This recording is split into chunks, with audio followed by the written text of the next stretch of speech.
Why are there two fuel filters? You can see I've got all three components lined up in a row, and I've got both filters ran in the correct orientation as well. If you're confused on what the orientation is supposed to be, you can go ahead and grab the filter and look on the inside. If it looks hollow, that is going into the filter. And if you look on the back side and you just see a spring, that is the exit of the filter. And if you don't believe me, just go ahead and check the orientation on the filter itself, and the little arrow tends to agree with what I just said. If you're not sure about the orientation of the fuel pump, the same basic thing applies. So if you go ahead and take the big fitting off, you're going to go ahead and look inside, and there's actually going to be a mesh. So you can see fairly clearly that there is a mesh right there going into the fuel pump. And that's just in case any contaminants from the pre-filter head into the fuel pump itself to prevent any kind of major damage. When you have a fuel pump and a set of filters like this lined up along a frame rail, these filters are called the pre-filter and the post-filter. Pre-filter will filter anything that goes to the fuel pump.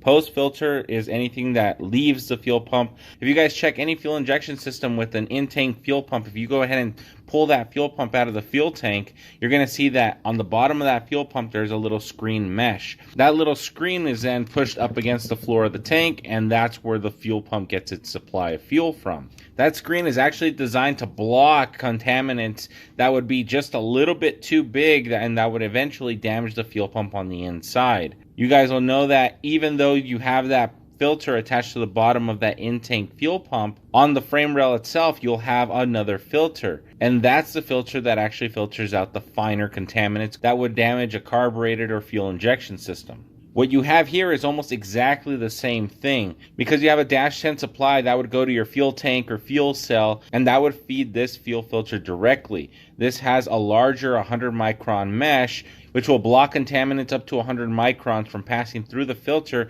and getting into the fuel pump. Contaminants larger than that would actually damage the fuel pump itself, but if the contaminants are smaller than that, they're small enough to bypass through the fuel pump and not damage it. They do that to not only protect the fuel pump, but also to allow the maximum amount of fuel flow as possible through the system. If you go ahead and take this fuel pump and look inside, you're actually going to see a screen mesh. The screen that's inside here is a filtration mesh that is very similar to the pre-filter. That's designed to catch all the contaminants that don't actually get caught in the pre-filter. But if the fuel pump has its own screen, why do you need a pre-filter? And the answer to that is actually serviceability. So if we go ahead and grab that pre-filter again, we can actually open that thing up. Taking the pliers that we talked about earlier, we can go ahead and pop this filter open. You'll see that it is also an O-ring sealed canister. Now that I've broken this loose, let's go ahead and take this off. Once you finish unscrewing the top, you're going to have access to the filter media. If for whatever reason you start to lose flow, or the filter gets a little too dirty, or you just want to service the system, you can go ahead and pop this out, take the filter off of the lid, and then you can wash this filter out or replace it. If you run your system without this filter, instead of the contaminants being caught in here, they will get caught inside of the fuel pump. And as you guys can see, you cannot actually take this fuel pump apart. Once that screen inside the fuel pump is clogged, that's pretty much it. The fuel pump might still work, but because there's no room for fuel to flow, that would actually be the end of the life of the fuel pump. In order to prevent that from happening, that's what this filter is for. The second filter has a very similar purpose. I'm going to go ahead and take the lid off of this one off as well.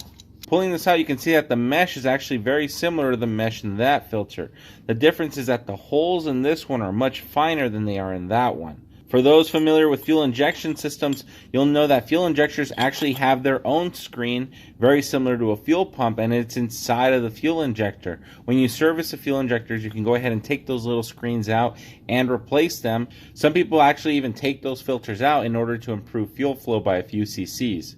But just like we talked about with the pre-filter, everything applies to the post-filter as well. If you eliminate the post-filter, even if you have a pre-filter, the pre-filter is only designed to protect the fuel pump. The post-filter is actually designed to protect everything after the fuel pump. Just because you have a filter before the pump doesn't mean that it's protecting the whole system. Each component has its own purpose, so when you're building out your fuel system, make sure you keep that in mind. Once again, if you have an in-tank fuel pump, you will have a little fuel sock on the bottom of the pump, and you won't actually need to install a pre-filter, but you should still always install a post-filter. I hope that answers the question as to why you would need 2 fuel filters on a fuel system. I will see you guys all in the next one. Night Wrencher out.